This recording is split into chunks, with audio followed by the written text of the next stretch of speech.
Hey, it's me, Vicky Marie. Good morning, good afternoon, or good evening, wherever you are in this crazy world we're living in. Oh, it just gets crazier and crazier. Um, so I've had to come off the StreamYard. I'm going to have to cancel that. I'm going to have to cancel the StreamYard stream because I've reached my limit for streaming because I'm on the free StreamYard this month. I cannot stream anymore on StreamYard because they only allow you so many hours. So just as I was about to go live, yeah, boom, it just clicked up. Can't do it. Can't do it. Got no streaming time left. So I've had to come over to YouTube, which is fine. I mean, I can stream on YouTube, no problem. Having said that, I just don't know on YouTube how to show photos and things like that. So, but I just didn't want to cancel it again.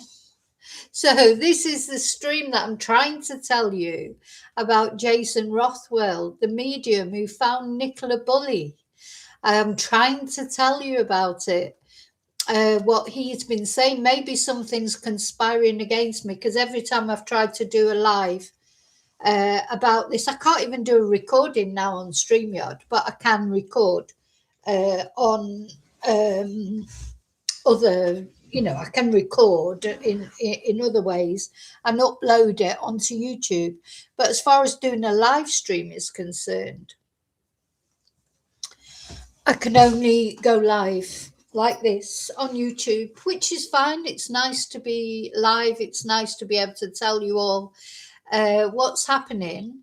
But the problem is, I don't think that I can. Sorry, I never use YouTube as a studio anymore, so I'm just feeling my way around it. What's that? Engage with your audience. Yeah, so basically, I'm feeling my way around this studio. I have no clue how you can share photos and things on here. So you just have to put up with me talking, no photos, but I will do a recording I can record on Canva because there's things that I want to show you. Hi, Daniel. Happy Friday. There's things that I want to show you. I've got a very interesting video I want to show you, aside from what Jason Rothwell has got to say. So let's just talk about the Nicola Bulley case because I can't stream on StreamYard now till February the 7th, unless I do the paid plan, but I just can't do it at the moment. But that might change at any moment. You never know. But as soon as I can do it, I will. But yeah, let's talk about Nicola Bulley anyway. We haven't spoken about this case for a while. We're coming up to the 3rd year anniversary. Let me just check on the date and everything. So yeah, we covered Nicola's. I'm sorry I can't put a nice photo up of her because Nicola was a very beautiful woman. It'd be nicer to look at her photo than look at me, I think. But of course, so it was on the 27th of January, 2023. Can you believe it was all that time ago? So I think what I'm going to do in this video is we're going to chat about it, the background to the case. I'm going to give you, I can read out Jason's blog, but I cannot show you the photos and that. There's photos that I wanted to show you, but anyway, never mind. So can you believe it was nearly 3 years ago when poor Nicola disappeared? So for anyone if you're in the, if you like true crime, I can't believe that you don't know about this case. But if there is any of you out there that don't know about this case, poor Nicola was 45 years old, British, And she went walking in St. Michael's on Wyre, which is in Lancashire in the north of England. Now, she wasn't from the north. She was from the south of England. She was from Essex. But she'd married a northerner. She'd come down to the north and had two children, two young girls who will be growing up now, of course, without their mum, which is a shame. And it was just seemed like a normal day. It was a Friday. It was Friday, the 27th of January.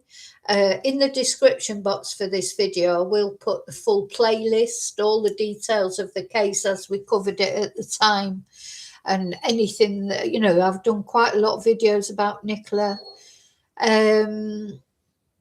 Yeah, just a normal day. She dropped her girls off at school, apparently. She then took her dog Willow for a walk by the banks of the River Wyre. The dog's making a noise. By the banks of the River Wyre, as she always did. Or maybe not every single day, but most days she did. And disappeared.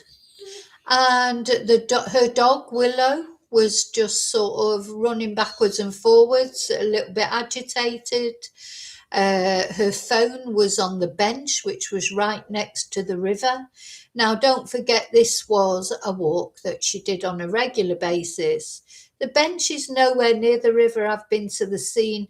For you to fall into that water would be quite difficult. I think you'd literally have to be standing on the edge. Which, of course, some people think she was. But yeah, it was a very... so she just disappeared. In the first instance, all that was left was her phone, the dog's harness that was on the bank of the riverside, the dog, of course, and Nicola was gone. So immediately that day, hi, Bluebell. Hi, hope you're well. Immediately that day, the police were alerted. Her partner, Paul Ansell, he contacted the police and said she hadn't come back from this dog walk, and too much time had gone by now. Even if she'd sort of seen someone and got chatting to them. Also, she wasn't answering her phone. He was messaging her. He contacted the police, and literally that very same day, search and rescue were out looking for Nicola. I think it was presumed that she might have fallen in the river. That's what the police said right from the start. The police, Sally Riley, do you remember Silly Sally, as I call her? She was there saying, they felt that she had gone into the river. I remember, probably most of us, maybe you remember when it first came on the news. Hi, Lily. I remember when it first came on the news, and I remember it caught my eye, and I thought, oh, this poor woman, someone will have done something to her, because there she was walking her dog in a remote area. I honestly thought she'd been attacked or something like that. Straight away, it didn't feel like very promising, let's put it that way. And then when they announced that she'd fallen in the river, I just remember thinking, wow, even right from the minute the word go, it seemed to me a ridiculous thing that she'd fallen in the river. Anyway, as time went on, of course, more details came out. It turned out that there had been a welfare check on Nicola earlier that month, but mysteriously the police didn't have their body cam on. We've not seen any footage of that, have we? But there was a welfare check made, or for some reason her sister and Paul, or I think it was her sister, called the ambulance, got the ambulance out, because they said she was acting erratically. She was saying, I don't want to be here anymore. She was making... Now, that's the sort of comment that people with self-deletion ideation do make. A friend of mine whose brother-in-law did that as exactly things he was saying. I don't want to be here anymore. And they thought it just meant he didn't want to be in Spain anymore, you know. And he was a person, funnily enough, who seemed to have a lot going for him. He had a child, though he was separated from the mother. But anyway, so, whether the police would, is it, anyway, still doesn't seem possible to me that Nicola took her own life. Not because people don't take their own lives. I mean, they do, of course, but just there, having been there and seen the river. I know it's perhaps deep in places, but it's certainly not deep next to the bench. So unless she sort of walked along the bank and went a bit further down where it maybe is a bit deeper, people do drown themselves. People do. People are now, because probably of this case, a lot of people, anytime there's a drowning, people, it's suspicious circumstances. But not necessarily. I mean, people do it. They've always done it. And sometimes you just can't believe that people would do that. But, we can't put ourselves in people's heads, can we? And I'm not saying that Nicola did that. I don't actually believe that she did do that. But, something that's on the table, I suppose. Hi, Kaz. Yeah, exactly, Bluebell. It's a bit of a funny time as well to do it, wasn't it? Because people did see her walking the dog. As I say, it was a regular walk that she did. Now, when we watched the CCTV of her leaving the house that morning, she did look angry, didn't she? She did look in a bad mood, but we don't know, of course. And Paul, her partner, seemed to be looking at her as if he wasn't sure of what mood she was in. Was she had something? Anyway, so what we do know, let's concentrate on what we know for sure. So she took her children to school. Then she took the dog for a walk. She was seen doing those things. She was seen walking, or somebody who looked like her holding a phone out with a dog, was seen walking along from a distance. I think she emailed her boss. She was making arrangements for a play date for one of her children. These were the last messages that were on her phone. And then, she just disappeared and the phone was on the bench. I mean, I think that's key as well, because if she got disturbed and she had to go down to the edge, I don't know, to do whatever. They said there was no ball. Remember, the ball was all a big thing. People said, oh, what if she went to get Willow's ball or whatever? But everyone was saying, no, there was no ball. But say she went down to the edge. Why would she have gone to the edge? That is it. If it was an accidental death, why would she have been so that, the bench and where Nicola walked is miles away from the edge. You'd have to go to the edge. Why did she go to the edge? If she did, of course. So, there's all those questions. Anyway, as far as the welfare check was concerned, there's so many strange things in this case, aren't there? So the other strange thing was she had a bang on her head as well. Maybe that made her a bit dizzy. She had apparently had to go to the hospital to have, she told her friend she'd slipped on water from the dog's bowl and banged her head, and she had to go to the doctors, to the hospital to have a scan, and apparently everything was fine. So there was that.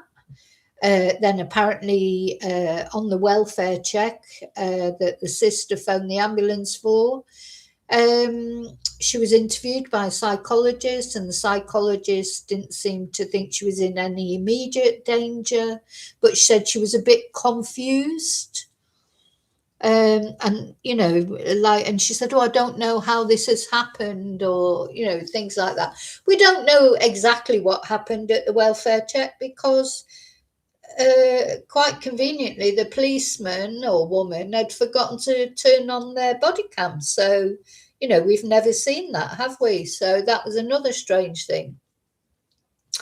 Anyway, her partner, Paul, he then did so Paul was sort of hung by his own petard, if you like, because he then did an interview. Well, he didn't come out at all for quite a few days. It was a few days before he appeared to make an appeal.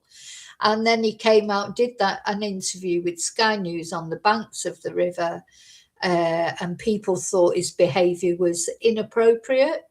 But, I don't know what your appropriate behaviour is. But that's what started, wasn't it? The, how can I say, the aspersions cast against Nicola's partner, Paul. He seemed to smile and laugh, and then people said he had a bruise under his eye, and there were lots of, the whole sort of interview was uncomfortable. And it's funny because recently there's been a case over in America that reminded me so much of Nicola's case. Though I'm not saying it's exactly the same, I'm just going to tell you why it reminded me. So this was a lady over in America. Let's see if I can get up her name and that. Who her husband said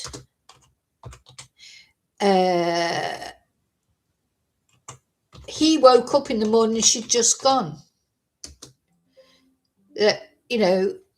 Oh God, it's telling me to plug in my PC and it is plugged in, so absolutely no idea why it's doing that. Hang on a minute, I just need to make sure it's plugged in around the other side.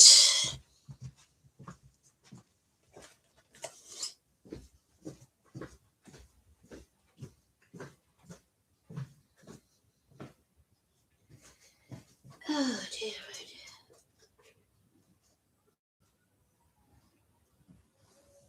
Right, that should be okay.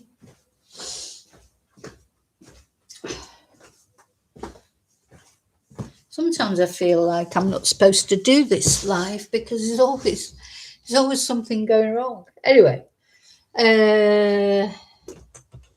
yeah, so this lady in America, she disappeared. Yes, okay, the dog's talking to me. And her husband said,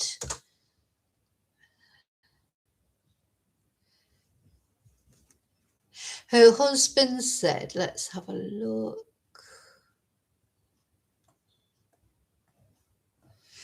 That he'd woken up that morning and she was gone. That he'd got up that morning and she was gone, and he had no clue where she was. I'm getting all the, I tell you what, I'm getting so I've had Gaynor Lord come up so far, Nicola Bulley. Oh, God.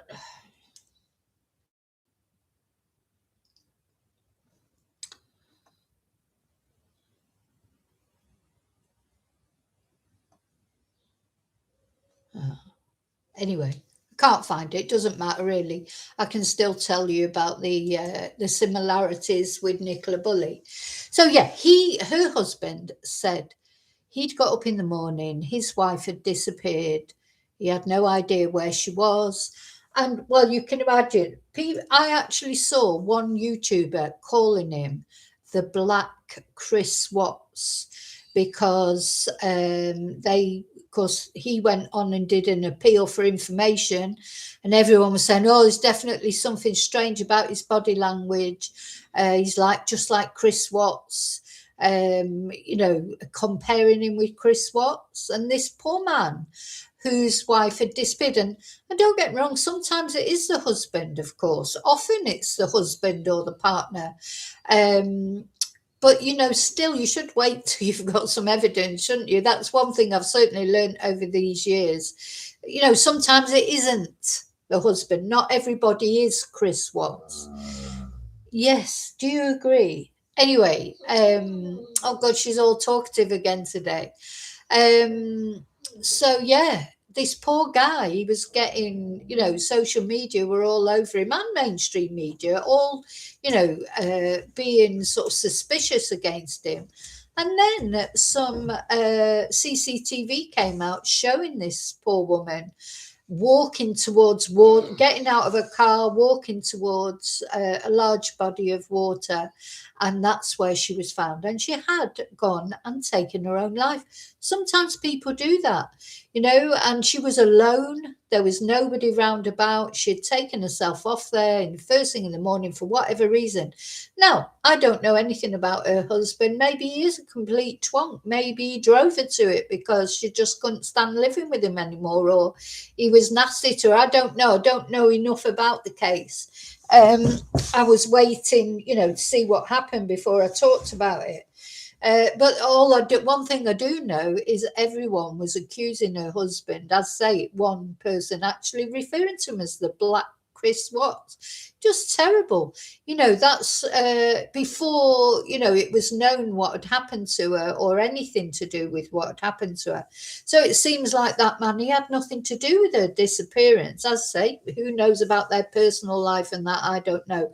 But he certainly had nothing to do. She took herself off on her own, parked up, walked to this body of water. I can't find it to find out exactly where it was. You may have seen it on the news if you're interested in true crime, because it was, all over the place at one point. And she's done it to herself. And this man, not only losing his wife, people suffer from depression. They have depressive episodes. And sometimes they just go off and do things that you can't understand why somebody would do it. But that doesn't mean to say that people don't do it. And you know what? They've always done it. It's not a recent thing. It's always happened. But what has happened recently is, of course, we get to know about it, and we get to know about, there's a time when, I would not have got to hear about Nicola Bulley because I live in Spain. Maybe when I was living in Manchester, I would have got to hear about Nicola Bulley. But not, like we get to hear it. Certainly won't have got to know about cases in America, would you? And all that of people going missing and ending up in rivers, or, people do things. Now, I'm not saying that Nicola did that. If I was to give you my own personal opinion, I do not know what happened to Nicola, but I feel that there was probably foul play that happened with Nicola. I do feel that. I've always felt that. That there's something more to it than we know, for various reasons. Anyway, so it turned out that this welfare check had been going on. And then, of course, Paul Ansell, he didn't endear himself to people anymore by going on TV, being interviewed, and people dissected his interviews and stuff. I don't feel that he was protected enough by his family liaison officers. Maybe they wanted him to go on, and maybe the police were a little bit suspicious of him in the beginning. Maybe they just didn't know what happened to Nicola. I mean, they said, the police will say now, they never suspected Paul because he did not leave the house until he left in his gym gear, because that was something else, wasn't it? People couldn't understand why he changed into his gym gear before he went off to the river to look for his wife. But maybe he didn't really think it was anything serious then. I don't know at what point you start thinking when somebody doesn't come home. What point do you start thinking, oh, hang on a minute, something terrible's happened here?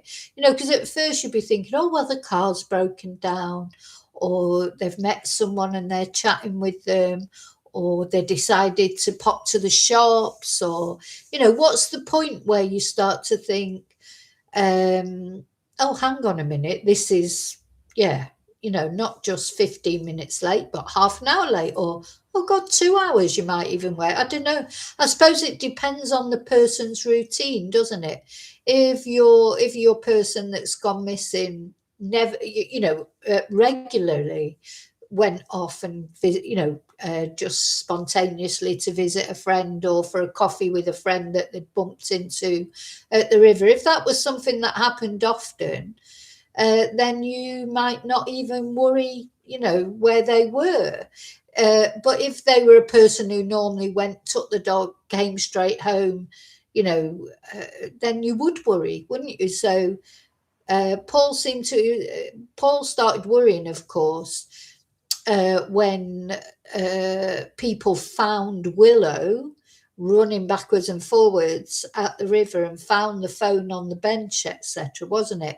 And then somebody seemed to know who, didn't they ring the school, and then the school rang Paul, so that seems to be how Paul, so really, unless that would have happened, when would Paul have started worrying? And maybe he hadn't even realised she hadn't come back, because wasn't he supposedly working in his office? I don't know, I don't know what their routine is. They had quite a big house. Maybe he just presumed she had come in. Anyway, when somebody finally rang him and said they'd found the dog and that, then he did start to worry, didn't he? And that's when it all started. But Nicola had completely disappeared. Then, of course, for some reason, this story, or, because people go missing all the time, don't they? There's thousands of people go missing. Why Nicola's going missing attracted so much media attention and social media attention. It wasn't just social media, it was mainstream media too. Who knows? It just sort of took off, didn't it? Exploded. And before you knew it, everybody was talking about it, not only in the UK, but all over the world. It was, a massive true crime. Though technically there's no crime involved, or certainly never been proven. But it was this massive story in the true crime world. So then, of course, it all went pear-shaped even more after that, didn't it? Because then I think we can safely say that Lancashire police were absolutely crap, the way they dealt with it all.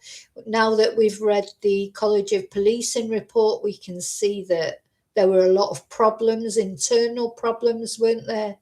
With the Lancashire police, they dealt with it terribly. I hope they've learned something from it. Apparently, they're instructing other police forces on how not to deal with these cases. So, hopefully they've learned something. But I think there were so many jaw-dropping moments with this case, weren't there? And then, of course, a big jaw-dropping moment was when, in the press conference, Rebecca Smith made this announcement about Nicola suffering from perimenopause, or, that she'd had menopausal problems, and that caused a massive outrage. That made me so angry, this poor, because Nicola was only missing then. She hadn't been found deceased. And I just thought, oh my God, if this woman has run away, because it wasn't known if she had run away then, just to get some breathing space, or just because she wanted, I don't know, to clear her head, or wasn't known at that time exactly what had happened to her. And then you've got some police person on mainstream media making this press conference, saying, oh, well, yeah, she's got perimenopausal and she's this and she's that, giving out her personal details to the world. And I remember thinking, oh my God, if she wasn't suicidal before, she'd be suicidal now, because she wouldn't want to face, who would want the world knowing that, unless you volunteered your information, who would want the world to know all your personal problems? Who would want them to know? So it was awful, that, wasn't it? And there was a huge sort of, oh, well, that's right. At first at the press conference, didn't you just say there was some information that they had some health issues or whatever? And then she was then forced, because that caused even, not knowing, when people don't know something, they'll go to any lengths to find them out. And then, of course, we had, it's thought to have been Mark Williams Twonk who gave out the who was threatening to sell that information to the paper he dipped his nose in, you know, and then Rebecca was forced to actually say what had happened, you know, what the truth was, because he was going to come out with it anyway. You know, who knows what the truth is. But so that caused even more of a stir. Everybody was really angry about it, how Nicola had been let down by having her private information exposed like that. You know, it was just a total shitstorm, really, wasn't it? The whole thing was awful. Anyway, then of course we had, I'm not going to talk much about Peter Folding, because I think anybody who knows me knows exactly my views on him. He sort of, you know, got involved in it, said she was definitely not in the river, of course. Now, when Jason has come forward, Jason Rothwell, who finally found Nicola, he talks about Peter Folding and how, you know, he hasn't got any time for him either, you know. And the thing is, I'm not getting into personalities. I've got my views on Peter. Other people think he's like, you know, worship the ground he walks on, and that's their view, and they're entitled to that as well. But he got involved. He said she was categorically not in the river, and he made insinuations that she might have run off with someone, or that there might be foul play, or that the phone was a decoy, or, you know, it reminded him of other cases, you know, even though he's actually never solved any cases. So when you look into it, he's just a charlatan. But anyway, so there was all that with him. Then he disappeared, didn't he? And now the family don't even speak to him. So, you know, obviously he's persona non grata in the Bulley household, but he still keeps going on because he just can't let his ego won't let it go, will it? Anyway, so he came and went, and then, you know, then there was Andrew Snowden, wasn't there? And he the crime commissioner, and he would just dealt with it all terribly. He was just showing us what wine he was having to drink and what he was eating for his lunch. And, you know, I think, you know, the whole thing was dealt with so badly by everyone, to be honest, I think. You know, talk about a masterclass in how not to deal with a missing persons case. The mother of two little girls, of course, they'll be growing up a bit now, 3 years late, but they'll still be young. And then, of course, her parents and her sister, and then they all came in line for there's a lot of conspiracy theories, as there are when when people don't know what's happened to someone. And I do think that even the worst conspiracy theories. Hi, David. Hi, Steve. Hi, Persephone. Sorry. I think even the worst conspiracy theories, or I hope anyway, because I like to believe in the good of people, most of them, they were caring about Nicola, you know, so they wanted to know what happened to Nicola. Maybe they put two and two together and made five, but, you know, I think the intentions maybe were good, you know, of finding out. You often see this justice for Nicola, as people are still saying things like that, as many people think that Nicola has not had justice. And then there's many people who think, you know, it was just an accident. So, of course, then what happened was the inquest.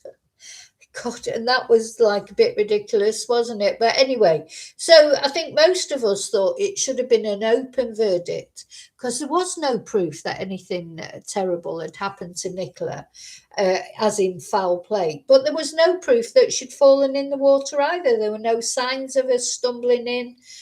Nobody had seen her. Nobody had heard a splash. You know, so to me, if there's no evidence of anything, then the only answer is an open verdict. But of course, it wasn't declared an open verdict. It was pushed by the family, and I understand why it would be, to make it an accidental death. So it was called an accidental death, and there you are. That is where we are at the moment with this case. So as far as the police are concerned, it's finished. You've got Peter Folding saying, "Oh, he's going to get sue the police. He's not going to do any of that. Of course, he isn't." And the police must be just sick to death of him and his crap that he talks, and the family. To me, it's the family's the most important thing, isn't it? So this is what happened. So after the inquest, then the police read out a statement from the family, absolutely scathing towards Peter Folding, towards the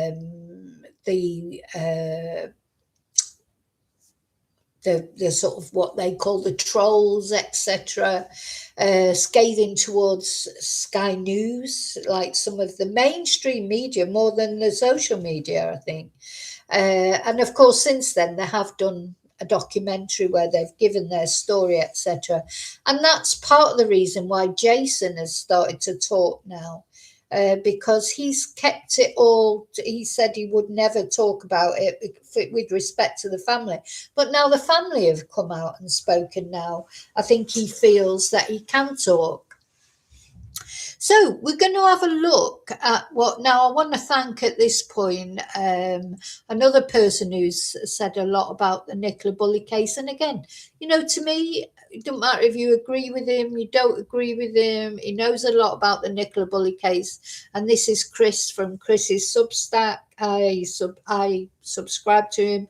Get his emails, and he's always got interesting things to say about not only Nicola Bulley but lots of things. There's some things I agree with him with, there's things that I don't agree with him with. That is how it is, isn't it? You don't hate someone because they've got a different view to you. You just accept that their view is different, and they're entitled to their view just as much as you are, as long as they let you have yours, of course.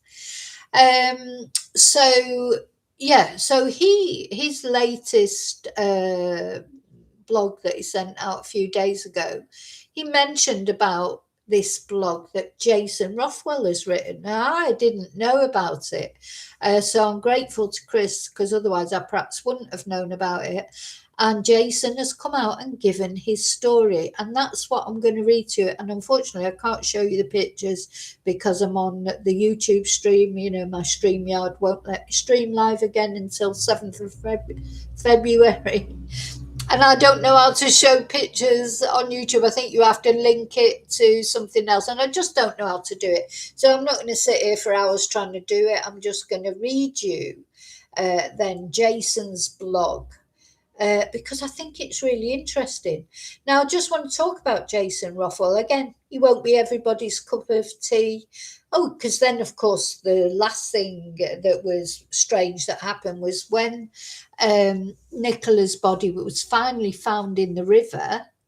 It was Jason Rothwell, a medium, and his friend Marie, who were walking by the river, who found Nicola. And, there was a lot of talk about it. Jason has received a lot of vitriol, a lot. I'm not going to join in that. I have nothing, I don't know if what Jason's saying is true. I don't know Jason. But, he's a medium. I believe in mediums. I think some mediums are completely genuine. And I don't know about Jason because I've never been for a reading with him. But there's no, to me, mediums are just like everybody else. There's good ones and there's bad ones. There's some rip-off merchants just as there's rip-off builders or rip off anybody, any profession. And the other thing is, I think people forget that being a medium, it is a profession. People seem to think that mediums shouldn't charge for their gift that they've been given. But you wouldn't think that someone who's been given the gift of a good voice or, being musical and writing fantastic songs, you wouldn't think that Oasis shouldn't get paid. for what they do. You wouldn't think that, would you? You'd go to their concerts and think, yeah, they deserve to be paid because they're geniuses. Now, a medium, I've got friends who are mediums in the UK, and they always feel bad about asking for money. But how do they live then if they don't, if they don't charge for their services? Everybody charges for their services. That's what people do. And if they've been given a gift, why, as long as they're genuine, of course, people have a choice whether they go to them or not. I've seen many mediums over say many, maybe 5 different mediums that I've been and spoken to.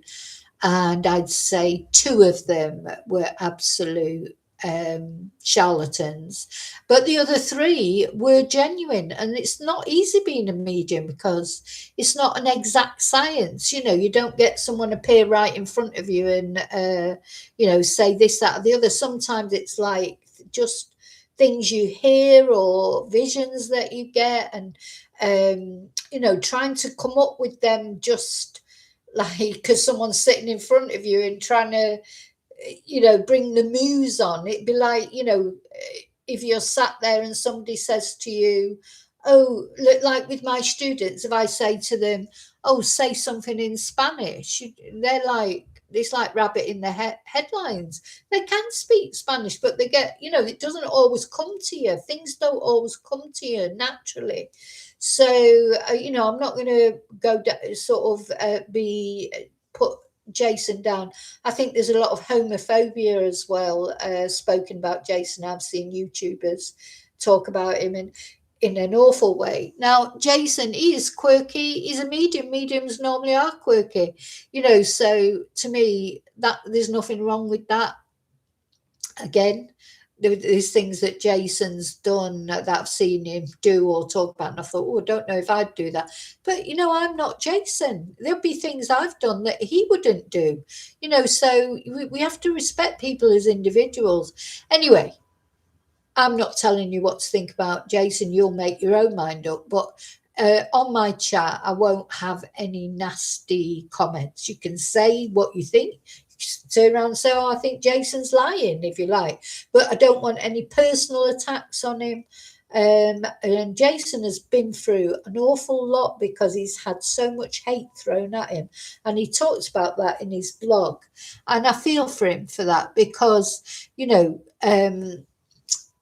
was thinking about it this morning. I was thinking, if somebody gets a gift, like, because being able to, I've spoke to many people who genuinely, I know they're not even mediums. They're just people who get an insight, and dead people speak to them. There are people that are receptive to that. And I was thinking about it, if it, like, to me, someone with a gift, say, like Paul McCartney, let's take him as an example, because I personally think he's rubbish. I don't like Paul McCartney. I've never liked his songs. I don't like his voice. I don't like Mull of Kintyre and all that crap that he's come out with. I don't like any of it. The only thing I like, I don't even like the Beatles that much, but I like John Lennon. But what I'm saying is, but there's millions of people there around this globe think he's bloody brilliant. It's the best thing since sliced bread.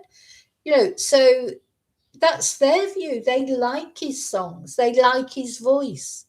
They feel, and there's probably more people think he's great than me, who thinks he's rubbish.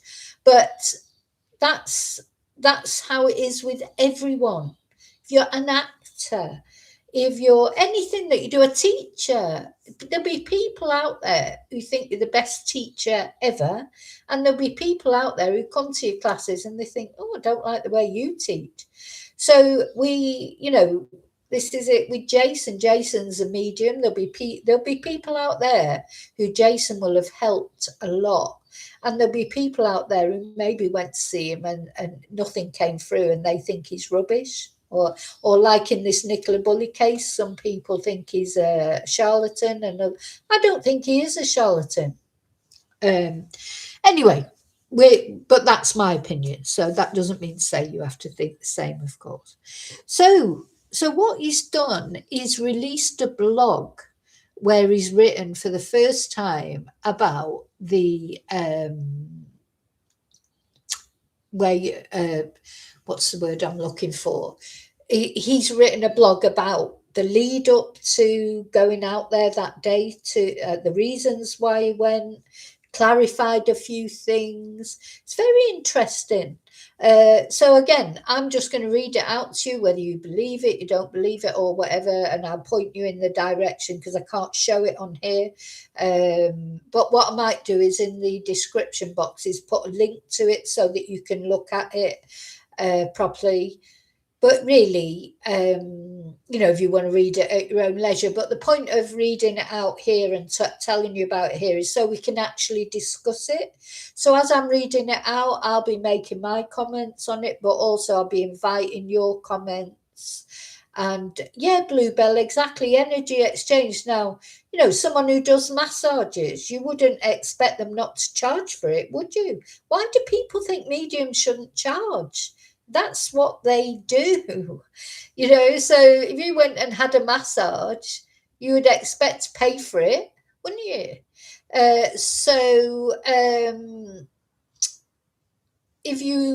Why wouldn't you expect to pay for it if you go for a reading from a medium?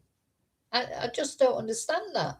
I literally don't understand it. It's like even on YouTube and that, and people get really arsy about YouTubers, when people send them super chats or buy them Ko-fis or whatever. Well, first of all, you've got no right to tell somebody else what to do with their money. Anyone who's on YouTube or doing anything like that, even though YouTubers I don't like and that I think are rubbish, they're putting their time and effort into making a video that their fans, whoever their fans are, they're enjoying watching it. So if they want to send them a donation, what has it got to do with you? This just gets me. It's like with GoFundMe's and stuff. It's like, how dare people tell other people what to spend their money on? So you're going to say to someone, oh, don't go down the sales today and buy that handbag. How dare you buy that handbag? People can do what the hell they want, can't they, Hey, blank faces, long time no see. I hope you're well. Hi, Julie.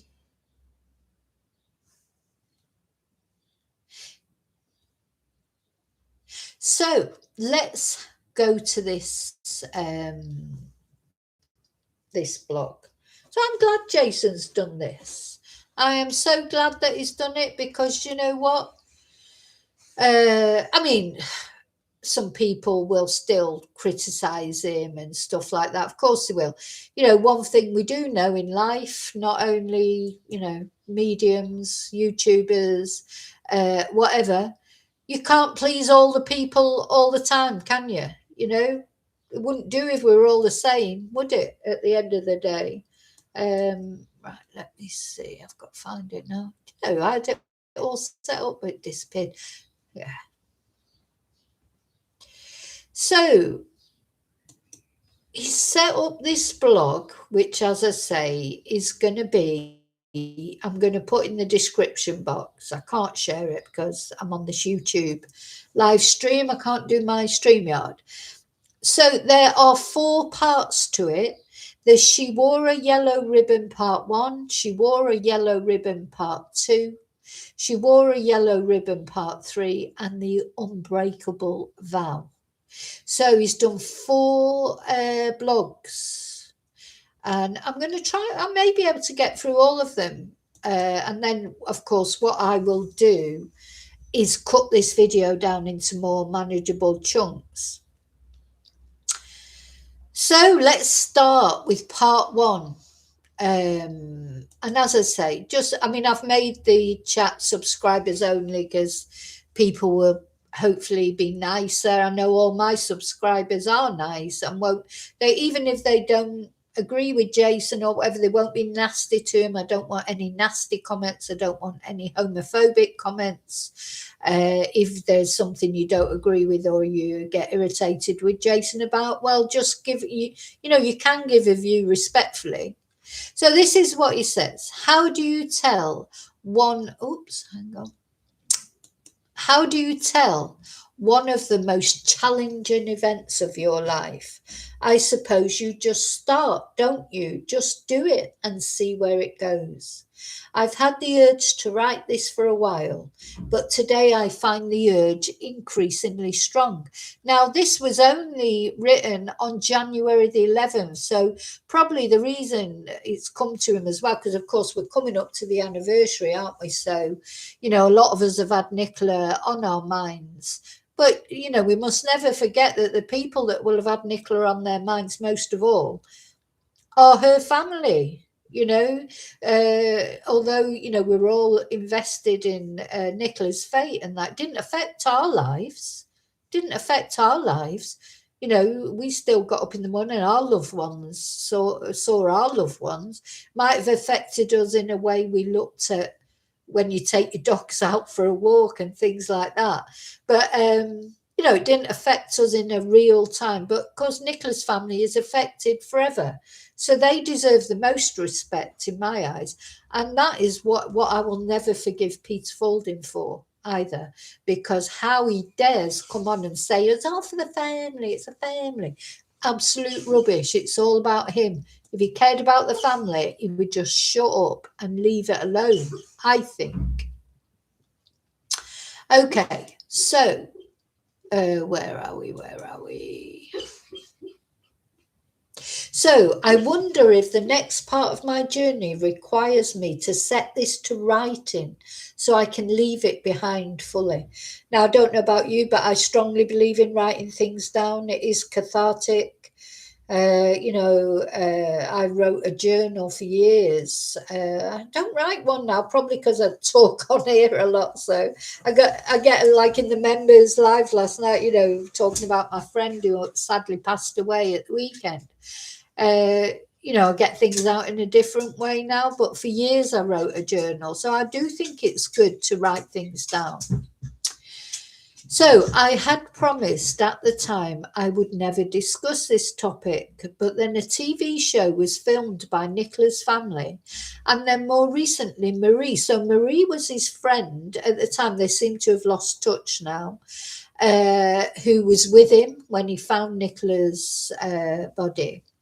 And her partner revisited Nicola's grave and published some research they had been doing, tying her to some of their deeply complex theories about Freemasonry and other such things. I just think that's a load. Honestly, I'm sorry. I don't agree with that at all. All this trying to link it all to the Freemasons and everything. In my personal opinion, and I know people have different opinions, I think that's a load of cojones.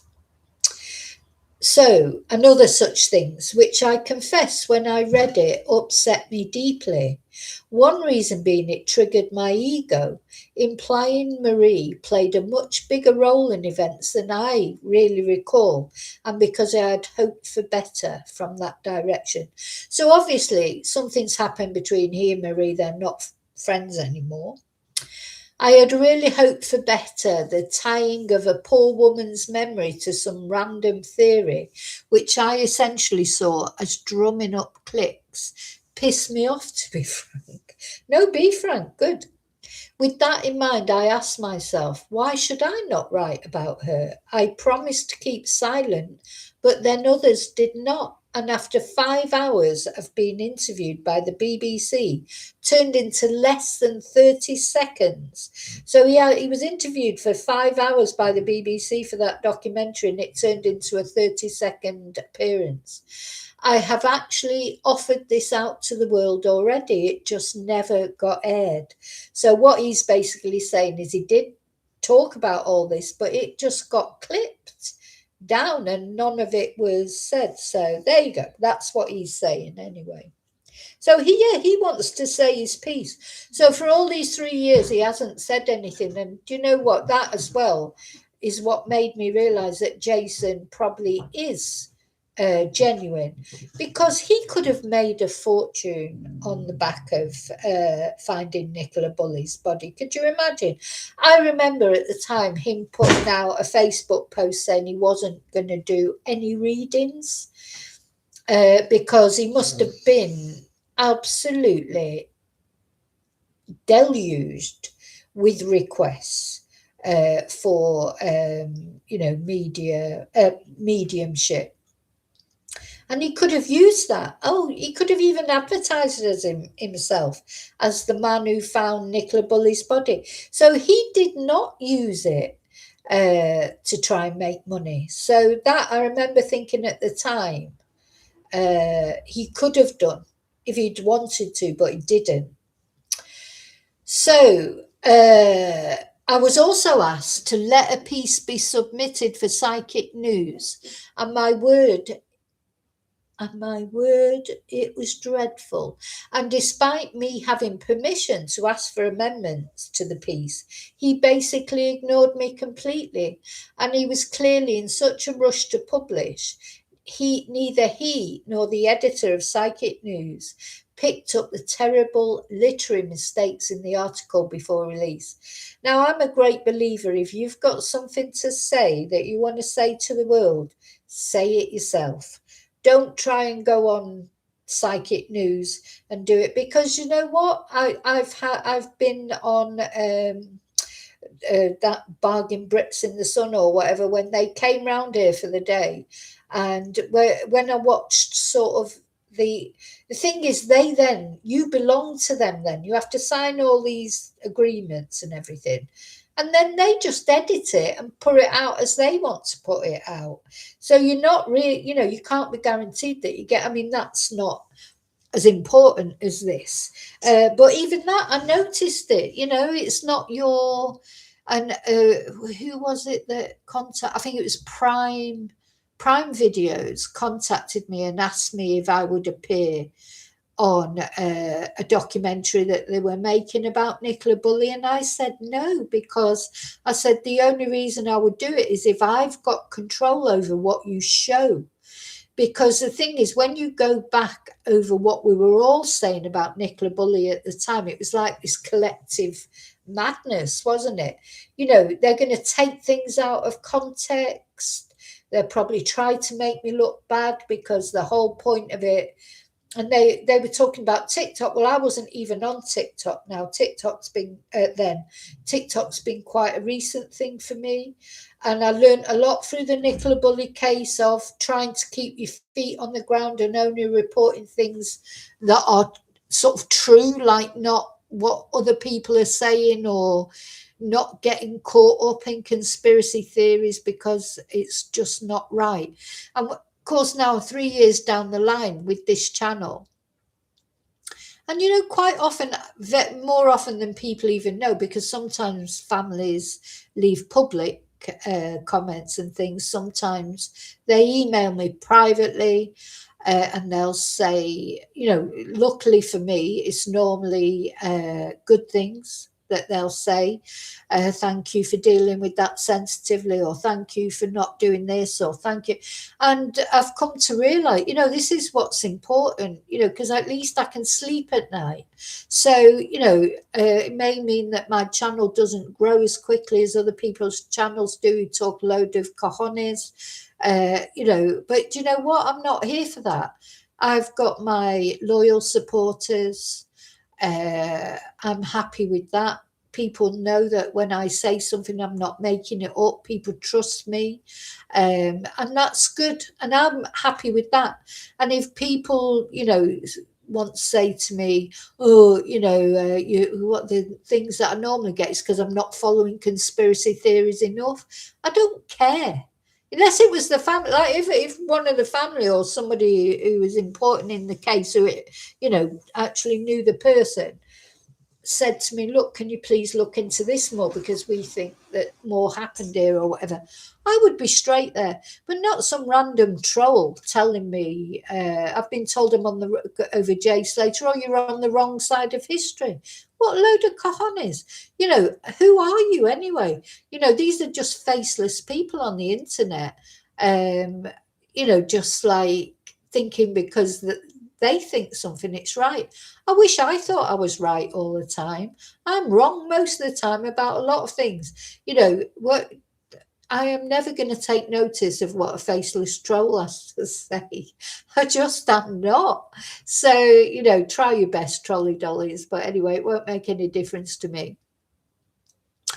So, my other reluctance being, back to Jason again, sorry, I went on a bit of a waffle there.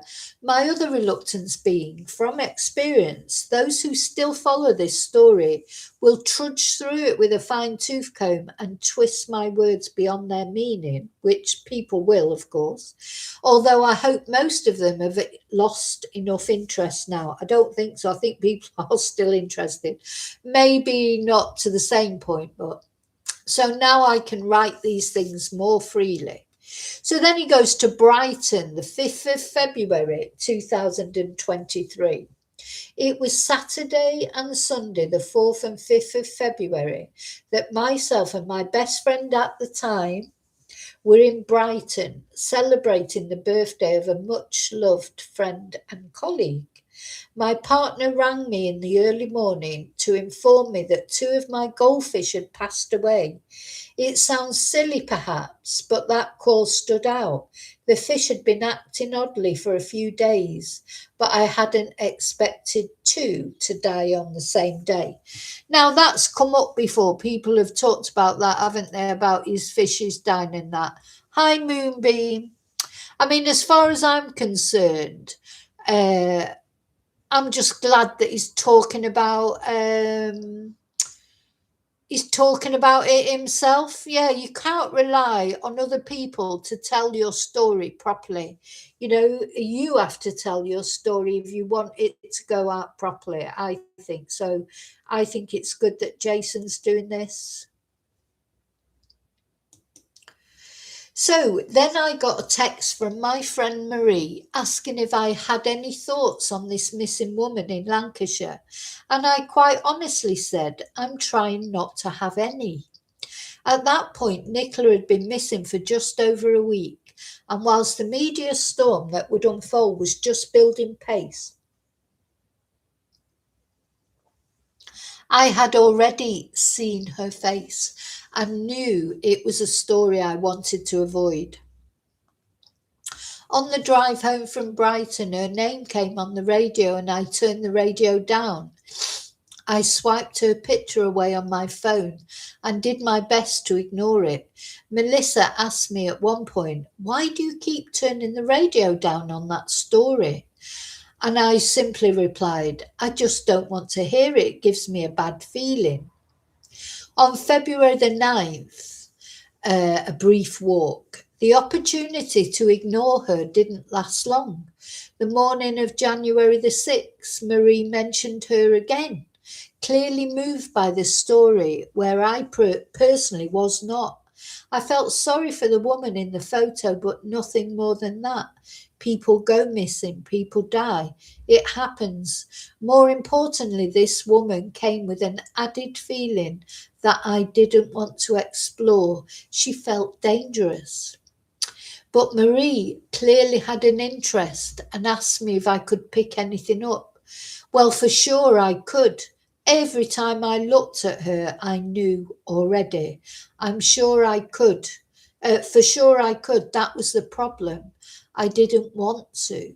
But Marie reminded me she was a mother whose children were going to be missing their mum and a pair of parents missing their daughter. This was the same day Peter Falding began his search, and I dare say this is the day everything went from bad to worse. Yeah, he definitely created a lot of this. Because it was Peter Falding's statement, she isn't in the river, stating that if she was, he would have found her, that everything erupted. Nicola's husband's media interventions at that moment then sent everything into utter madness and vitriol. So what we have to remember is it's because of what Peter Falding was saying That's what Paul, that influenced what Paul said in his interviews. It certainly influenced, a lot of my videos, if not all of them at the time. I had total faith in that idiot. And, knowing now what I know now, I just think, oh my God, talk about have the wool pulled over your eyes by an absolute fraud. And he caused a lot of it to end up like the way it did. I remember Marie asking me, "Can you do it? Can you find her?"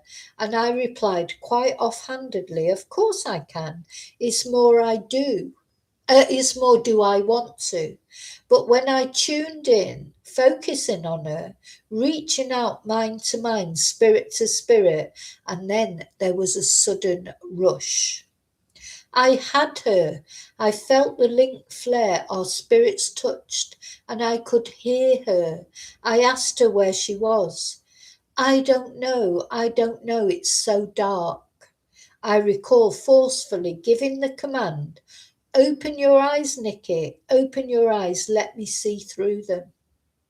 You might think that sounds insane, but it's not the first time I've focused my intention on seeing through the eyes of another being and then being able to do so. But she replied quite forcefully herself, "I can't open my eyes, it's too dark. And the wind is too strong, there's too much wind. I can't even breathe through it." I allowed my mind to drift back, stepping away from Nicola's own mind and spirit to project myself. And indeed, it was black. I could make out light, but it felt so far away. Her face was obscured and her clothes pulled by wind. And there was this constant, non-stop rushing noise, like being trapped in a wind tunnel. I came back and I said to Marie, "I think she's outside. I can't see a thing, but it's so windy. She must be somewhere out in the open, away from everything, for it to be that dark and windy."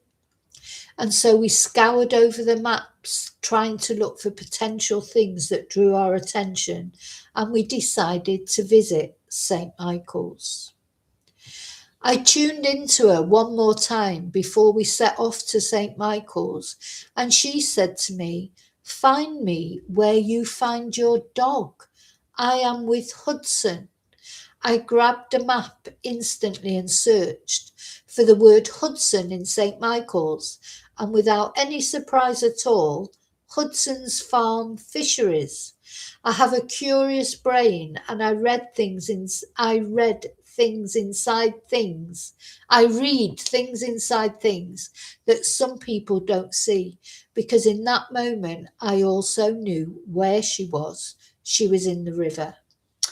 The Hudson is a river. The wind wasn't wind, it was rushing water. It was a current, and it wasn't nighttime. It was just deep and dark. I remember telling Marie, and she said, "Well, they've searched it." And I said, "I know they have, but that is where she is." His dog, Hudson, died 10 days before Nicola did. I was asked to find her 10 days after she went missing. The repetition on numbers is a theme, so he's bringing into play there the number 10. But we went to St. Michael's, and all the way there she started feeding me thoughts, and I wrote them down. We arrived in St. Michael's to be instantly greeted by a full-blown picture of Nikki in front of us, and a song played on the car radio, "The Man Who Can't Be Moved," with its famous line, "Go back to the corner where I first found you." Considering this song played as we approached a street corner and Nikki's face was on it, it sounded a little curious. I had already said to Marie, "I am sure she's in the river and this walk is going to be a waste of time, but let's go with the idea that's wrong and Peter's right." So we went for a walk through fields and farmland. We went on one of the longest routes I have walked in years, and nearly 3 hours later, in the totally wrong direction, I can tell you finding a body was not my interest. Sitting down was all I cared about. It was in this window that I did what I have learnt to do: reach out to the spirit and build a link, dig it out, and then try piece it all together with what she was showing us. The river as the source of her death was confirmed beyond any doubt during a meditation while taking a bath at Marie's house. I often meditate with music in the bath. I haven't had a bath for years, I'll just tell you that, because only in Spain it's all showers. I find sitting in water has the power to enhance your experience, like sitting in the waters of the womb. But in this meditation, something put a very real hand on my chest and pushed me under the water. I was genuinely drowning for a brief moment, and under the water, in the bath, I had a series of flashes.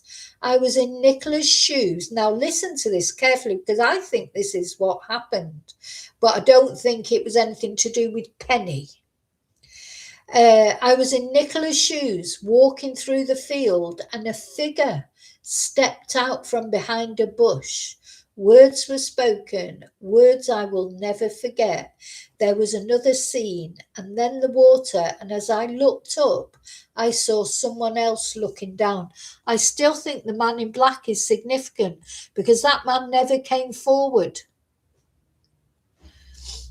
Marie had a similar experience in the same week, and it became very obvious that Nikki had met her fate at the bottom of the wire. Now, people will say it's not a deep river, but it absolutely is. Well, it's not at that point near the bench anyway, but I'm sure sometimes it's deeper than others. It's a tidal river further down and can rise and fall massive amounts in a short space of time. In the part of the wire where Nikki died, so he's saying, basically what Jason is saying, someone pushed her in that river. Whilst on side is very shallow, the opposite edge is remarkably deep, carved out by the fast-moving current around the bend. I had other chats with her at this time, seeking to build energy around her to protect her and comfort her, whilst we worked on finding her.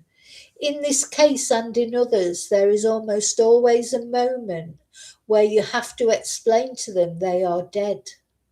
Now, I've been told this before by psychics.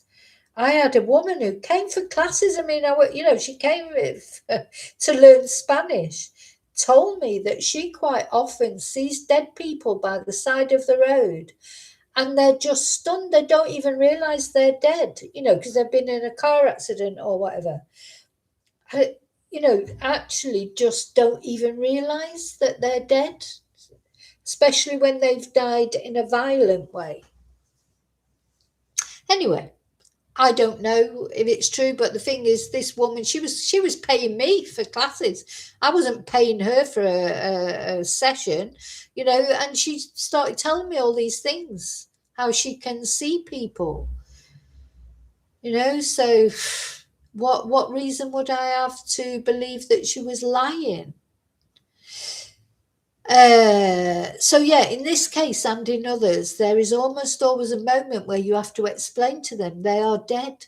It's not an easy conversation. You start by pulling the mind's awareness away from its current condition, i.e., forget about the cold and the dark and the wind. Forget you can't breathe. Gosh, anyway, just a video I've got of my dogs playing. I could hear somebody saying, breathe. Anyway, I have put that on the channel. Anyway, just show me what you remember. Take me to what happened just before this. And then we had that chat. She showed me what she remembered as much as she was able, with a few things seeming unclear or uncertain. perhaps lost in telepathic translation. That's when I asked her if she knew where she was now and if she knew who I was. And that's when reality kicks in. Who the F are you, and how the F are we communicating? And that's the end of part 1. So I'm going to come back to the chat, just make sure you're okay before I go on to part 2.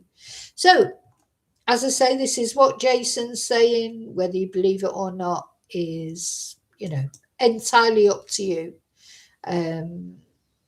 So let's see. So we're going to part 2. But I'm just going to come back, make sure you're all okay in chat.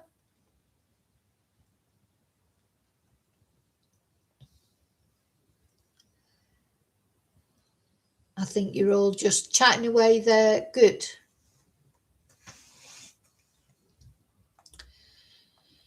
Well, that's interesting, Bluebell. See, they can't all be wrong, can they? So it's funny because sometimes we always try and explain things away, don't we? When somebody tells us that, oh, well, actually, I talk to dead people. I see confused dead people by the road because they don't realise, they haven't moved on to the next dimension or whatever. Why would we believe? Why don't we believe them? Why would they say it? Why would they say it if they hadn't?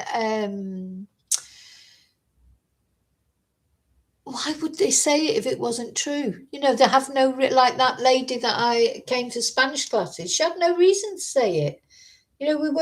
She was studying Spanish, just started telling me about it. We weren't in I didn't go to her for a reading or anything.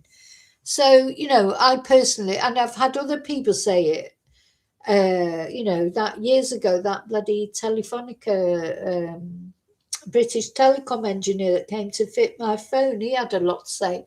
He said him and his girlfriend had a lot of people were always in there, dead people were always coming and talking to them. Why can it not be true? Nobody can prove it's true, but nobody can prove it's not true. Sometimes you go and see mediums and you want some evidence, you want them. So the good ones that I've been to see, they normally do come out with names and not typical names like Elsie or whatever. I can see a man in a flat cap or not that. I don't mean that. And they come out with specific things that only your loved one would know. I have had that happen. So to me, they are genuine mediums. Okay, going back to this. So we're going to part 2. So she wore a yellow ribbon, part 2. So before we pick up where we left off, this is Jason talking. Let me back step ever so slightly. We often say spirit like to communicate with us through music, and a message can be passed to us in a condensed fashion through the words of a song. If you listen to the words of The Man Who Won't Be Moved by the script, you will see exactly how accurate that is. And then he quotes from the song. Because if one day you wake up and find that you're missing me, and your heart starts to wonder where on this earth I could be, thinking maybe you'll come back here to the place that we'd meet, and you'd see me waiting for you on the corner of the street. So I'm not moving. Now let's pick up where we were, February from the 10th onwards. Now, as I said, in these situations, I've always found there is a need to explain to the essence of the person the situation they're in, and this can cause an immense amount of energetic backlash in some cases. But in this case, it was very easy to move her to a place of accepting death, focusing her mind on her 2 children and her parents. We brought her very quickly round to the idea, you need to wake up now and let me help you, if you even want me to help you. And I say wake up because to me that's how it feels. Wake up into your new life in the everlasting world. Leave the moment of death behind and embrace your new life. They often feel, in more than one case, as if they have been trapped in a dreamlike state until myself and my guides have linked in and said, enough, this is the way out. From that point on, communication becomes much clearer and easier, more frequent. Indeed, one thing I've noticed from that moment, it becomes all consuming, as you can think of nothing else except how to help them and get them home. With that in mind, and plenty of images now pouring through, we moved into what is prophetic communication mixed with remote viewing. It isn't easy to interpret prophetic messages, but you piece them together. Direct me is the essential command. And here's a curious point. I can honestly say I don't know who does the directing, because it's not, in my experience, clear who it's coming from. In some ways, it's like navigating remote viewing and moving through time. So he saw in it, these are the things that he got the impressions of. A red rose on a green door. When starlings fly across the sun, when a green van passes you on the wrong side of the road, turn right into the light. A gang of pigs, a shell found far from its home. Listen to for the song of a dead rabbit, and I will meet you at the Dove Stones. All that sounds very random, but it was at our second visit to St. Michael's the majority of these things fell into place. We found the red rose on the door, directly across from the community centre. From walking up Blackpool Road, we passed an old pig farm. It was then that a green van nearly hit us walking up the road, and so we turned into the field on the right, crossed the farmland. There we found the shell of a crab laid in the middle of the field. If you had seen us trying to get across an open field as subtly as we could, we reached the banks of the Wyre and we saw starlings doing their numeration. It was on these banks I placed my hands into the water and became utterly certain she was there. They say water holds memories and emotions can pass through water as it acts as a form of natural energetic medium. And there, with my hands in the flow, I said to Marie, she's upstream at the moment, somewhere further up. I could feel her in the water's energy. I can safely say this particular day was incredibly frustrating because knowing the signs I had been shown had mostly been found, then why not just let us find her there and then? This is the same day I saw the police officer without a face climb over the embankment on the opposite side and look into the water where her body would eventually be found, recovered from. The part about the Dove Stones made no sense to me at all, because Dove Stones is a very specific place. In fact, I live 15 minutes drive away from Dove Stones Reservoir. That I couldn't fathom. How could she be at the back of the Dove Stones? I mean, despite living near it and visiting it many times, I can safely say I don't even know where the back of Dove Stones would be. The truth is, I wouldn't learn that till many days later. And as I've said in other posts I've written, dead rabbits don't sing. Now, then he goes to February the 14th, a moment in time, and he says, this is possibly the most controversial thing I've experienced of the whole episode, and the one I have never publicly stated. On my journey to Preston Ethical Spiritualist Church, which I was visiting that night to take the service, the Spirit said to me, you will meet her in Preston today. Now consider this, I had only this week been utterly convinced she was stuck somewhere at the bottom of the River Wyre, I had spoken with her, blended my energy with her, and to my mind she was most certainly dead. But then I stepped off the train in Preston Station, and there she was on the opposite platform. Now, do you remember this? Do you remember that somebody had said they'd seen her on the train station? I mean, this is obviously an apparition that he's seen. Anyway, dressed in the exact same clothes that she'd been wearing the day she went missing, and she was looking to board a train. I literally stood stock still and stared at her, and she stared back at me before the train pulled in front of her, and she was gone when it moved. Let me say, I believe so strongly that I had seen her, that I had witnessed her living image. I actually sent an email to the police to say I'd seen her on the station. So that must be where that story came from. Do you remember that? Somebody said they'd seen her on the station. I remember that. It was, people had said they'd seen her at the station at one point. That's obviously where that came from, I would imagine. So yeah, he actually emailed the police.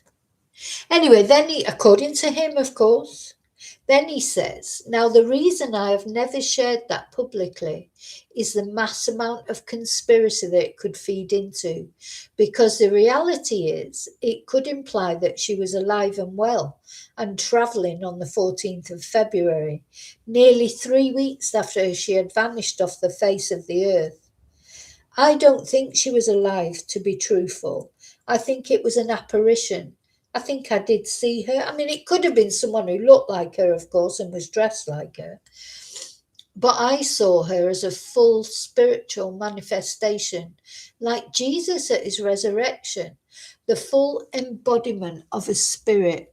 To me, that means she had properly crossed over. So what do you make of that? That's interesting, isn't it? Then he goes on to talk about these 2 dead fish. The mention of my 2 fish dying has probably accounted for the most criticism and ridicule of anything I have said, because let's face it, it's just 2 dead fish.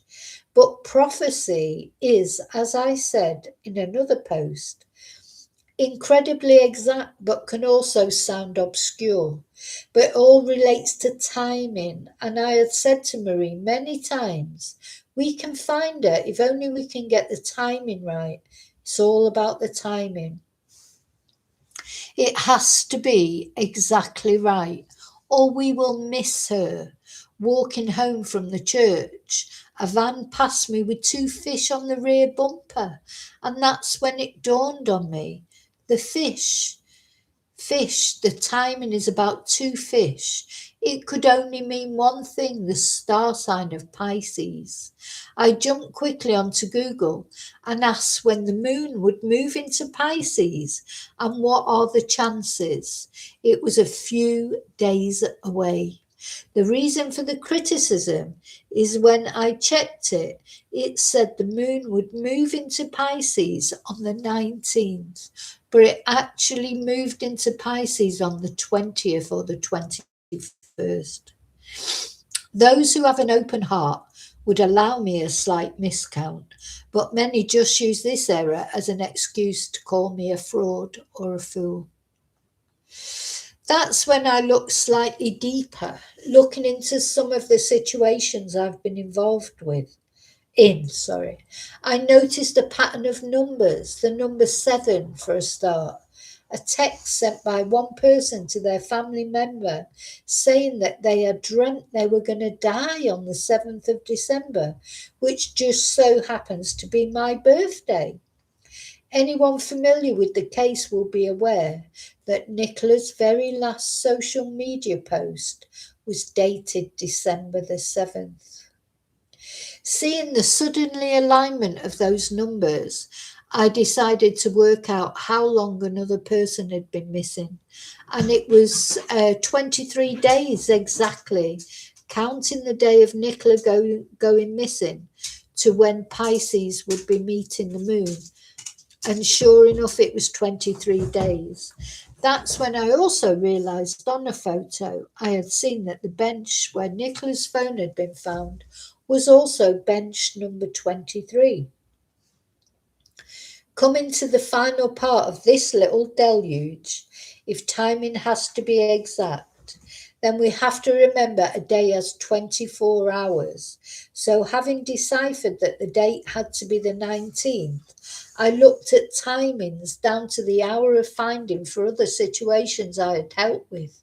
And it seemed to me that people seem to reappear within the same hour as the one in which they go missing. That's interesting.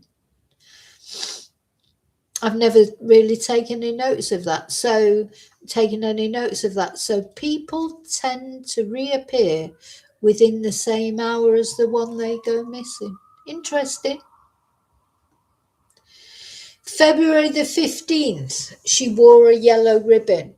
It was Wednesday the 15th when I was due to take the development circle at Saddleworth Spiritualist Church, and 15 developing mediums sat in a darkened room, and I led them into a meditation. I dedicated this meditation solely to Nicola's situation, asking the attendees to imagine themselves sat by the river with their hands stretched over the water, repeating the words, light, truth, home, light, truth, home.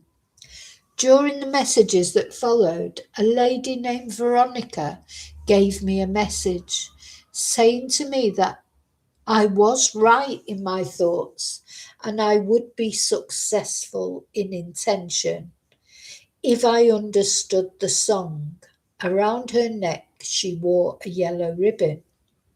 I did understand the song, but it had no specific significance to the situation, apart from people had been sharing posts with yellow hearts in various groups relating to those following the case. That was until the next couple of days, when suddenly the community of St. Michael's tied yellow ribbons around the posts of the bridge that spans the wire. Saturday the 18th, a spiritual reboot. Now I'm just going back to the chat, just make sure you're okay. Hi, Shay.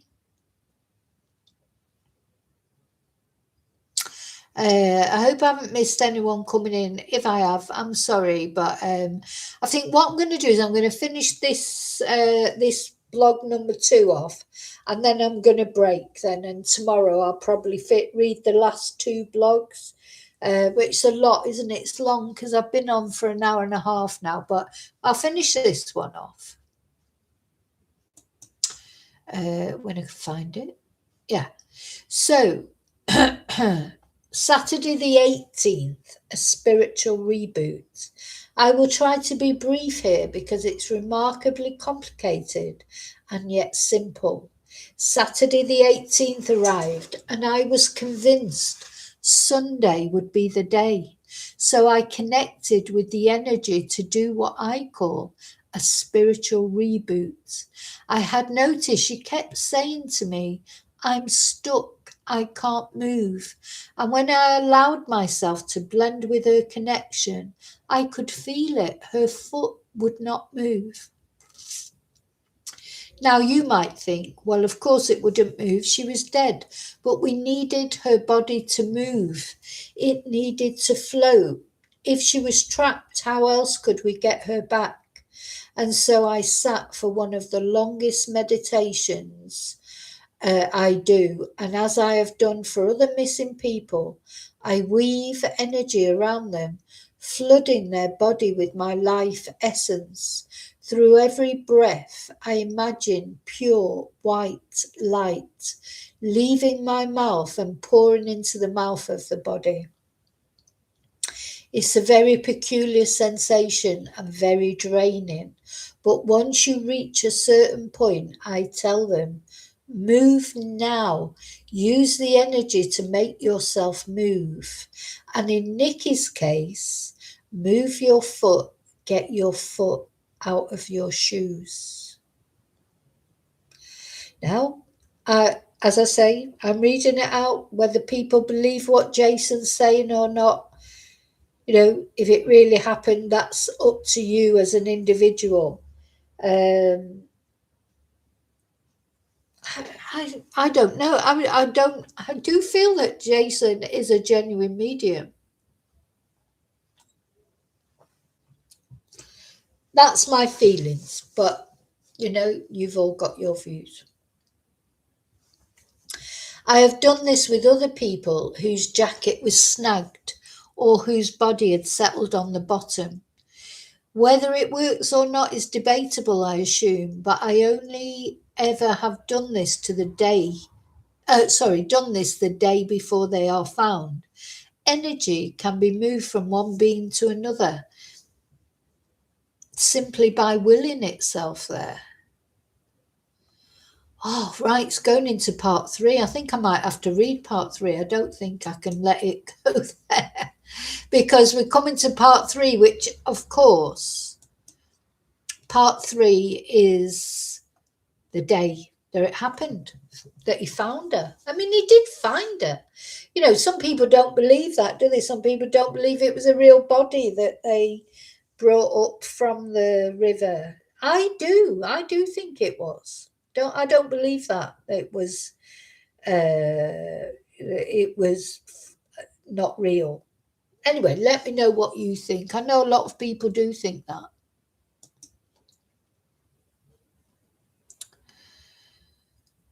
Hey, Paul. Let's do it. Let's do the day that he found her, hey? Let's do the day he found her. So it's the most important blog, of course. So this is his 3rd blog, part 3. She wore a yellow ribbon. We woke up very early on that Sunday morning, ready to leave the house by 8 a.m. with the hope of arriving in St. Michael's around 9:30. The first thing I did that morning was swallow a whole clove of raw garlic with a glass of water. At the time, I didn't understand why, but I later realized what it was about. Since garlic relates to our sacral energy, what with being an aphrodisiac, oh, I didn't know it was an aphrodisiac, and its healing powers. I do believe in garlic as keeping off colds and things like that. And vampires, of course. No, I'm only joking. Shift any negativity in the sacral energy that could counteract the desire to manifest what can only be described as a miracle. And when Marie arrived, I made her do the same. I made a point of bathing before I went out. I put salt in the water to cleanse my aura, and I prayed intently. Everything had to be right if we were going to achieve what needed to be achieved. And so I made sure in that early morning to do every spiritual practice I could think of to clear my energy. Meditation, ritual cleansing, smudging, and swallowing garlic. Sorry, I shouldn't laugh. You know, if you didn't laugh, you'd cry sometimes, but I just have these visions of. So I don't think I can swallow a whole raw clove of garlic, but I do love garlic in food, and I put in food a lot because I do believe garlic and ginger, they are very good for you. Marie turned up a little later than planned, around 8:20, as we pulled away from my house. And that's when it came. Bright eyes from Watership Down. As I have said before, here is the song of the dead rabbit. So remember those look for the song of the dead rabbit or listen to the song of the dead rabbit. That was one of the signs he said he got from Nikki. Marie looked at me in a stunned silence. I confess I struck the dashboard with my hand. My mind was blown. Excitement, trepidation, a surge of an emotion I can't give a name to. Are you ready for what we're about to do? I asked, and she said she was. She had herself the night before gone through her own series of rituals, clearing her emotional baggage out, clearing away her deep fear of seeing a dead body. In truth, I don't think, given what happened later in the day, she had remotely understood how monumental what was about to unfold would be, and not on a bigger scale, but on the personal. And so we set off. The drive was one of the longest in the world. Truly, we both just buzzed. The car was fizzing with spiritual power. The day was bright and clear. The radio, constantly, track after track, was essentially singing the song of the spirits. And even when we arrived in St. Michael's, yet again the song, Man Who Can't Be Moved, played again at the exact same spot. I remember vaguely Marie suggesting if we should drive to the bench where Nicola had last been seen, or if we should walk up Blackpool Road, and instead I said, no, let's go straight to Rawcliffe Road. It's either today or it's not. She would be there or she wouldn't. It was only driving down Rawcliffe Road I finally understood the reference to the Dovestones, since a house on that road is called Dovestones Cottage. When we parked up, we sat for a little while, just in silence, thoughtful, preparing. We briefly discussed what we would do when we found her, until, with a heave and a huff, I said, Come on then, let's go and get her. I draw your attention to the use of when and the affirmatives. There was no doubt anymore. This was happening. You could feel it in the energy of the world. It was now or never. We didn't just get out and go straight to her. That would be a massive misrepresentation for sure. We walked over the embankment and searched the riverside. Me and Marie probably didn't cross eyes with each other for about 20 minutes. I walked one way and she walked the other. It was probably close on 10 o'clock when I said, right, let's walk up. It's almost like we had been deliberately dilly-dallying. The tide had turned. That was clear to see. The water was flowing faster and the current was rising. And off we went, walking up the wire towards St. Michael's. All the time I was reaching out to her in my mind. I recall joking to Marie about a football floating in the water by the tree. It was a Spider-Man football. Oh my God, bloody Spider-Man. There was another child just recently disappeared in a bloody Spider-Man t-shirt. Spider-Man, I see it all. I know Spider-Man's a popular figure, for children, but just seem to see Spider-Man things so often. Oh dear, I tell you what, if I'm ever lucky enough to have grandchildren, I won't be buying it, and it's a boy or a girl, I suppose, because girls, there'll be no Spider-Man. I won't be buying them any Spider-Man things. And if they come round to my house to be babysat wearing something Spider-Man, it's going in the bin. So, sorry, just don't like Spider-Man. It gives me a bad vibe now. Anyway, let me just check so we're coming to the bit now, the crucial bit where when he found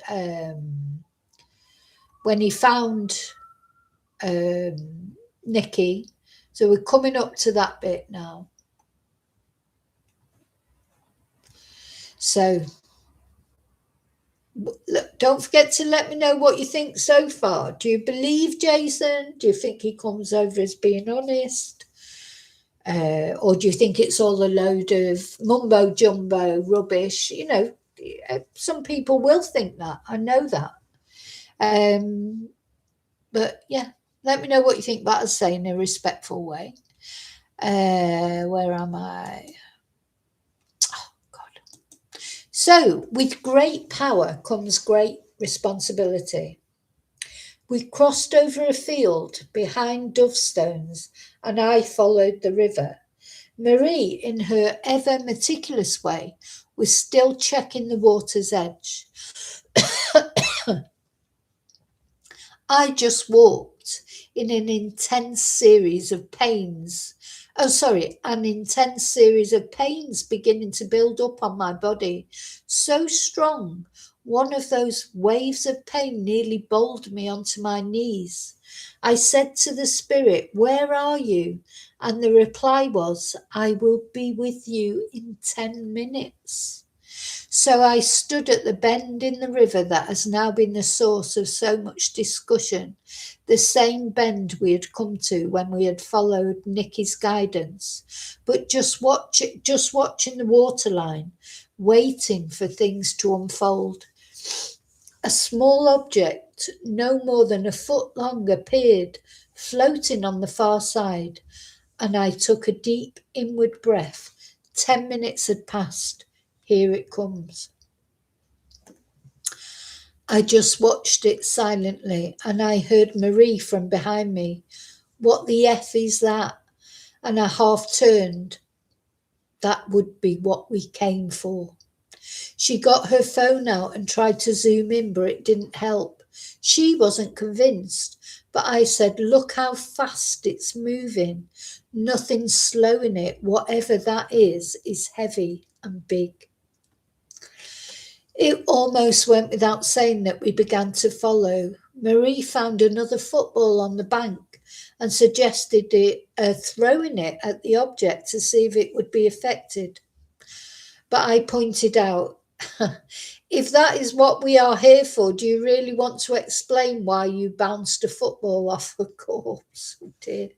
People assume in moments like this it's all very spiritual. I assure you it isn't.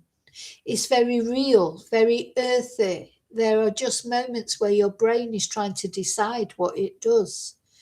And as this object rounded the bend, I knew it was definitely Nicky, because as we tried to reach her and find ways to grab her, I saw just beneath the water an emblem of what looked like a white bird.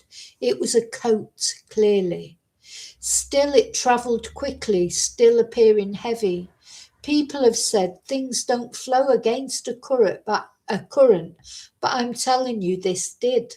I can't deny the truth of my own eyes. Or maybe there was a countercurrent underneath that had got hold of her torso, giving the impression of moving against the flow.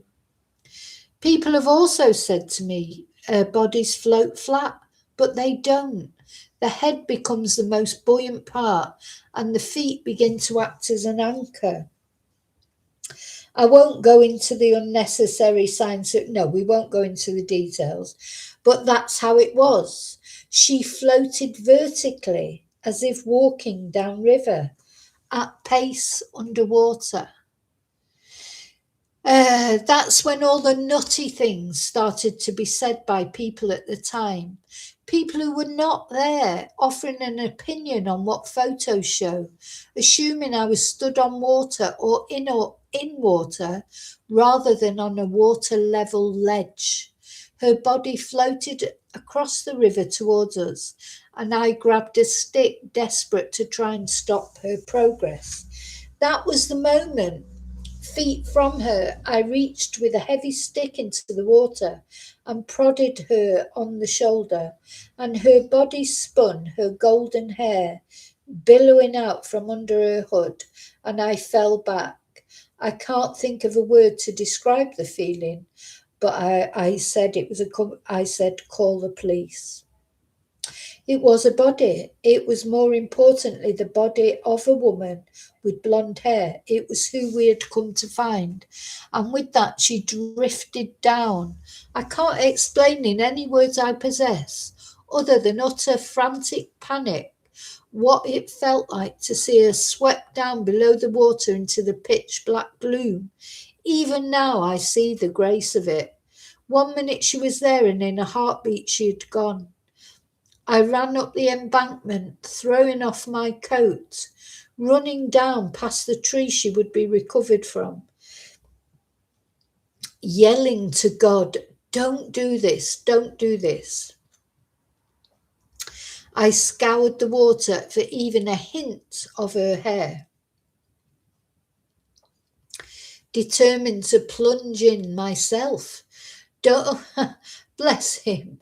Who would have dove in?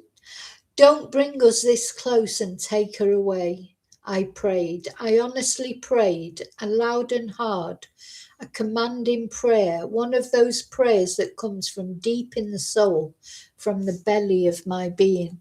I reached out my hands and forced forward my thoughts. Please, please hold her there.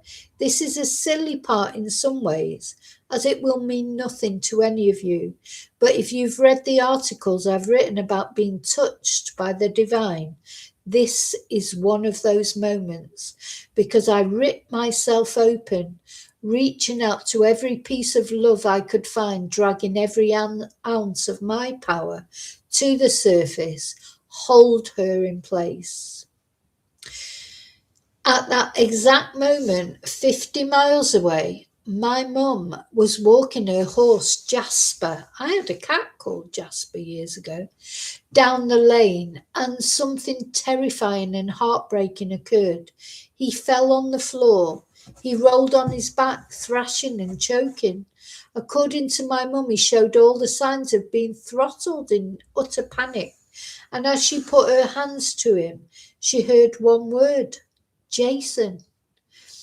Jasper never recovered from that episode. Oh, poor Jasper. In the weeks and months ahead, his light ebbed away and he would die later that year, a sadly broken being. And to this day, I blame myself.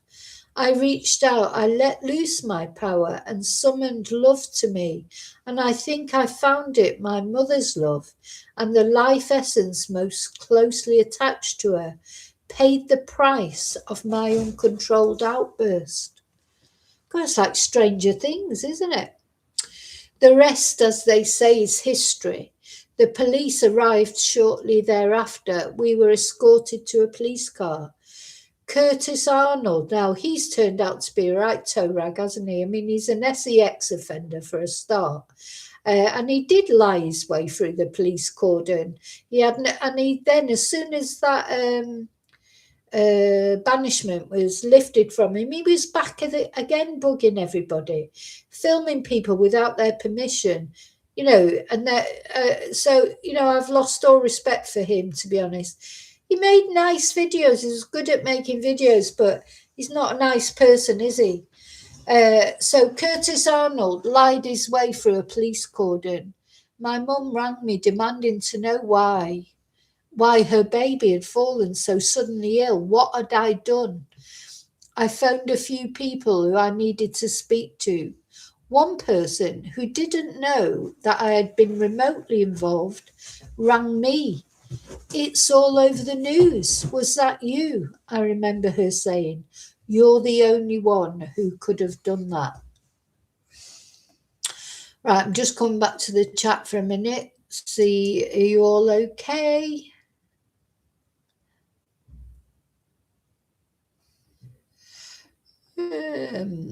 Hi, Scotty. Oh, is your cat called Jasper? Yeah, I had a cat years ago. He very sadly got run over. Bless him. Yeah, maybe it's a common name for animals. I don't know. But yeah.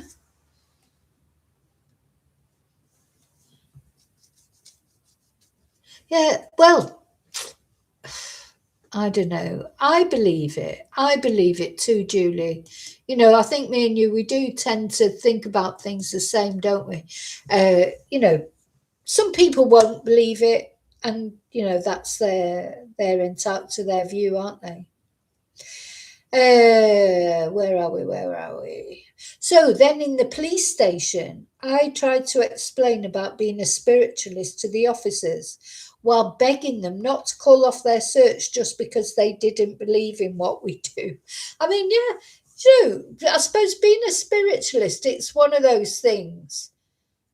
You know, when people ask you what you do, you wouldn't want to tell them you were a spiritualist because, well, there'd be a couple of reasons. One, that they'd ask you for a reading probably, or they'd look at you as if you were mad or something. You know, it's not like saying you're a dentist or a doctor or whatever, but actually dentists and doctors and people in the medical profession, they do a lot more. They seem to do a lot more bad things, don't they? It's funny that, isn't it? It's like that, trust me, I'm a doctor. But probably quite often you can't trust a doctor.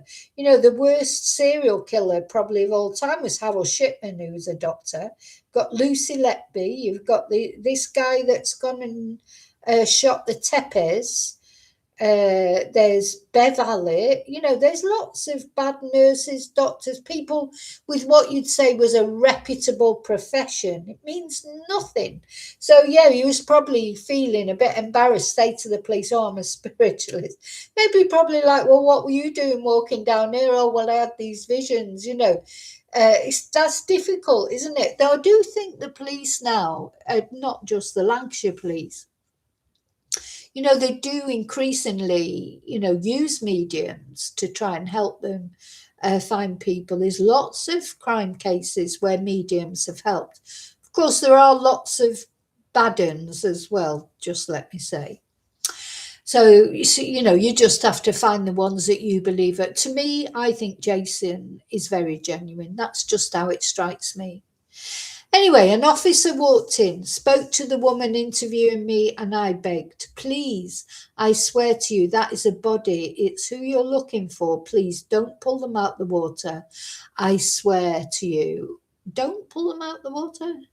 I swear to you, I know what I have seen. And she left the room for a few moments. She came back in briefly, and I carried on begging for just moments before she stopped me. We have just pulled a body from the river. You were right. I wept instantly. All I said over and over was, thank you, God. We spoke again. When I had composed myself, it was a year later, via a friend whose husband worked in the same office, that I heard her opinion of me that day. I will always be moved because she described him as a kind and gentle soul. Oh, I won't go on much further, although there are many things I could say. When asked by an officer over the phone a few days later, did I think she was murdered or should they be looking at a third party? I responded with, that is your job, I have done mine. Looking back, I wish I had answered that question more openly. All right, so they actually asked it. According to him, the police asked him. Yeah, maybe he should have said to him, yeah, you know, I did have a vision of her being held under the water. There is a lot about this whole thing that should have been gone into further. I did say to her mum and dad that I thought it was just a tragic accident, but that was for their benefit and peace. So I thought, in truth, there is more that needed to be said, and I have since then tried to say it, but maybe to the wrong people, maybe in the wrong way. Maybe I wasn't clear enough, or maybe they thought I had been influenced by other things. So there are only a few bits to touch on beyond that I say for my own ego, perhaps. The first is I never should have come forward with the statement I did, but my ego was flowing in full force that day. I had participated in a miracle and I wanted it known. Well, it's nice to hear somebody admitting they've got an ego. Most people say, oh, no, you know, no, not my ego. But, you know, thing is, everybody's got an ego one way or another. Some people got bigger egos than others, haven't they, Mr. Folding? But, you know, some people, they just won't admit that they do anything for ego, but it says at least he's admitting that he did it for ego, I suppose. I had participated in a miracle and I wanted it known, but I soon lived to regret it. I also wanted to stamp my name on her story so no other psychic could put their name there and defile her memory. When we left the station, Marie cried all the way home, her mind utterly, utterly blown. We got drunk, and I spent the night crying on the floor for hours and hours in genuine sorrow. I don't think Marie or our other friend understood fully the gravity of the situation. They didn't understand, as I said in a comment a few days later. Do you know what this will do to me? If we do this, the gates of hell will be opened and I will be in the firing line. In the days ahead, one of her family and myself spoke on the phone, and they said they were pleased her story had ended in a gentle way. Another, whom I met a few weeks later, told me he hadn't believed in God, but how could he not now, when people like myself and Marie existed? I like to think, despite what TikTok, YouTube, and the like have said since, my sincerity and love spoke to those it needed to, who saw I really did just want to help. I know people who are in the force who have very strong views and opinions, but with nothing really to go on. What are you supposed to say or do? We live in a physical world with laws and processes. The words of a psychic or a spiritualist do not rightly carry much weight.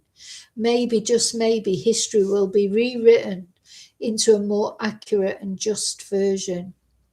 Until then, forever and always, I will hold Nikki in my heart and hope when we do meet in everlasting life, she will look at me kindly and see I did everything I could in the best way I could, with as much love and respect as I was able. People say she chose me, that it could only have been me, because she knew I would deal with it in the right way. I'm not sure that this is true, but I will live the rest of my life trying to make it as truthful as possible. Now, he's done one more blog about Nikki, and I'm just going to read a bit. I'm not going to read the whole thing. Maybe on another time I will, because I feel like I've been, talking for a long time. But the bit that I want to read, that I want people to take notice of, is about what he's been through, and how it's affected him. Because actually, no, I'll tell you what I'm going to do. I'm going to read the whole thing another time. So there's one more blog to go. We've been through the most important thing, which is when he found her, etc. But yeah, there's one more blog to read, and I've got some other things that I want to talk about that are related to this. But anyway, plenty of time, because of course we're coming up to the, as I say, coming up to the anniversary. I hope Nicola's family are coping okay. I expect, I don't know what to think about, talking about it. Sometimes I think I shouldn't still be talking about it at all. But I think this is really important what Jason is saying, because we're getting to know what he says.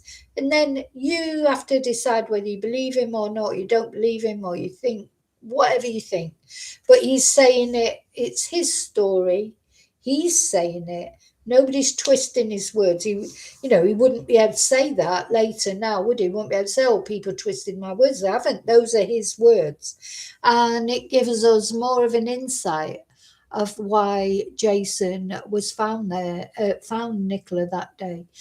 And I say I've seen other true crime cases where mediums have been instrumental in finding someone, but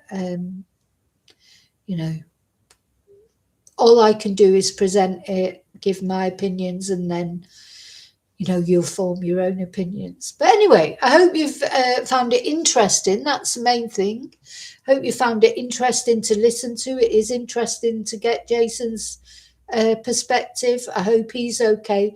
I know in that last blog that I'm going to read out another time, it literally brought him to the brink of, all the hate that he's received. Literally brought him to the break of even thinking maybe he might do something to himself. I'm just thinking about it does when you get trolled, it does upset you. It's not nice when someone you don't even know is saying horrible things to you and that.